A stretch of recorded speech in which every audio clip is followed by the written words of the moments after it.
اعوذ باللہ من الشیطان الرجیم بسم اللہ الرحمن الرحیم السلام علیکم ورحمۃ اللہ وبرکاتہ۔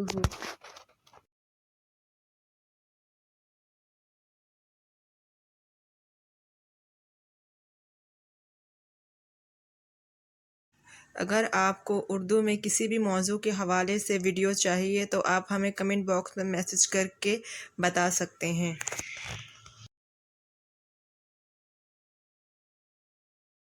مرکب تام دو یا دو سے زیادہ بامعنی الفاظ کا ایسا مجموعہ جس سے کہنے والے کا مقصد پورا ہو جائے اور بات مکمل طور پر سننے والے کی سمجھ میں آ جائے، اسے مرکب تام یا کلام تام کہتے ہیں۔ مثالیں: اللہ ایک ہے، زمین گول ہے، اچھے بچے ہمیشہ سچ بولتے ہیں، ہمیشہ خدا پر بھروسہ رکھو، آم میٹھے ہیں، انگور کھٹے ہیں، ہم دو بھائی ہیں، وغیرہ۔ مرکب تام کی اقسام: مرکب تام بلحاظ معنی اور مرکب تام بلحاظ صورت۔ مرکب تام بلحاظ معنی کی دو اقسام ہیں: جملہ خبریہ اور جملہ انشائیہ۔ جملہ خبریہ کی اقسام: جملہ اسمیہ اور جملہ فعلیہ۔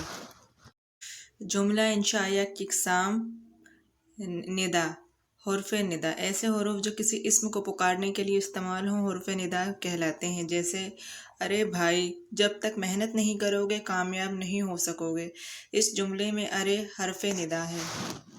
قسم: قسم لغت میں پختہ کرنے کو کہتے ہیں اور اصطلاح میں قسم اس کلام کو کہا جاتا ہے جس کے ذریعے متکلم اپنی بات کو حروف قسمیہ کے ساتھ پختہ کرے۔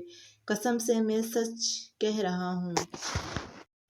عرض: عرض کے لغوی معنی ہیں پیش کرنا اور اصطلاح میں عرض اس کلام کو کہا جاتا ہے جس کے ساتھ متکلم مخاطب کو نرمی کے ساتھ کوئی شے حاصل کرنے کی رغبت دلائے، جیسے ہمارے ساتھ کیوں نہیں آتے تاکہ آپ کو اچھائی حاصل ہو۔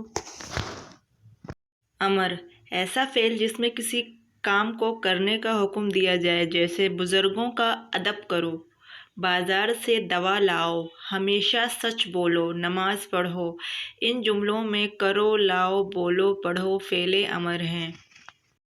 نہیں: نہیں کے لغوی معنی ہیں باز داشتیں، یعنی کسی کو کسی کام سے روکنا، اور اصطلاح میں نہیں اس صیغہ کو کہتے ہیں جس کے ذریعے فاعل سے کسی فعل کا ترک کرنا طلب کیا جائے، جیسے تو مت مار، یہ کام مت کر، پھول مت توڑو، وہاں نہ جاؤ۔ استفہام: اس کے لغوی معنی طلب فہم کے ہیں اور اصطلاح میں استفہام اس کلام کو کہا جاتا ہے جس کے ذریعے ناواقف متکلم واقف کار مخاطب سے کسی انجان چیز بات کے سمجھنے کی خواہش ظاہر کرے۔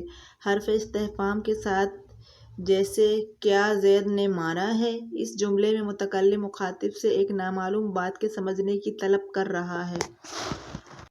تمنا: تمنا کا لغوی معنی ہے آرزو کرنا اور اصطلاح میں تمنا اس کلام کو کہا جاتا ہے جس کے ذریعے کسی چیز کی آرزو ظاہر کی جائے، جیسے کاش کہ زید حاضر ہوتا، کاش میں وہاں موجود ہوتی، کاش میں پاس ہو جاتی۔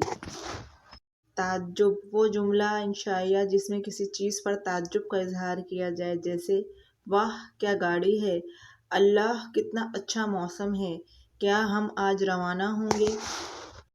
تحسین: وہ جملے ہوتے ہیں جو کسی چیز کی تعریف کے موقع پر بولے جاتے ہیں، جیسے سبحان اللہ کتنا پیارا موسم ہے، ماشاء اللہ کتنا پیارا بچہ ہے، شاباش بہت اچھا کام کیا۔ تاسف: تاسف وہ جملے ہوتے ہیں جو افسوس اور تاسف کے موقع پر بولے جاتے ہیں، مثلاً افسوس انسان غفلت کا شکار ہو گیا ہے۔ اس جملے میں افسوس حرف تاسف ہے۔ اردو کے حرف تاسف: افسوس، صد افسوس، ہائے ہائے ہائے، وائے، اف، اوفو، حسرتاً و حسرتاً، وغیرہ۔ انبساط: ان جملوں کو حروف انبساط بھی کہتے ہیں جو خوشی اور مسرت کے موقع پر بولے جائیں۔ انبساط کے معنی خوشی یا مسرت کے ہیں۔ وہ حروف جو خوشی اور جوش و مسرت کے موقع پر بولے جائیں، جیسے ماشاء اللہ، آہا، یاہو، سبحان اللہ، آہا۔ تنبیہ: کسی کو کسی بات پر سمجھانے اور اس کو ٹوکنے کے عمل کو تنبیہ کہا جاتا ہے۔ میں تمہیں آخری بار تنبیہ کر رہا ہوں کہ چوری کرنا چھوڑ دو۔